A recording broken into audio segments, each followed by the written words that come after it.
পেঁয়াজ রপ্তানিতে নিষেধাজ্ঞা তুলে নিল ভারত সরকার। শনিবার এক প্রজ্ঞাপনে পেঁয়াজ রপ্তানিতে নিষেধাজ্ঞা তুলে দেওয়ার কথা জানায়। মহারাষ্ট্রের লোকসভা নির্বাচনকে সামনে রেখে সেখানকার ব্যবসায়ীদের স্বস্তি দিতেই মূলত এই সিদ্ধান্ত নেওয়া হয়।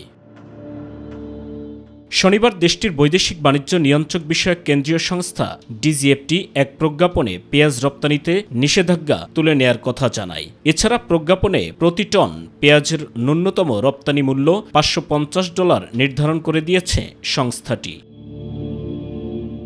2023 সালের ডিসেম্বরে পেঁয়াজ রপ্তানির উপর নিষেধাজ্ঞা দেয় ভারত।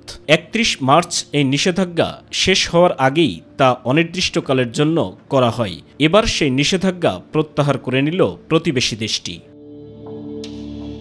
তবে নিষেধাজ্ঞা চলাকালেও ভারত সরকার সীমিত আকারে বাংলাদেশ, শ্রীলঙ্কা এবং আমিরাতে পেঁয়াজ রপ্তানি করেছে। ভারতের বিশেষ করে মহারাষ্ট্রের পেঁয়াজ চাষি ও ব্যবসায়ীরা অনেক আগে থেকেই পেঁয়াজ রপ্তানির নিষেধাজ্ঞা প্রত্যাহারের দাবি জানিয়ে আসছে, কারণ রপ্তানিতে নিষেধাজ্ঞা দেওয়ার পরই তারা ক্ষতিগ্রস্ত হয়। সাইদুর রহমান আবির, মাই টিভি নিউজ ডেস্ক।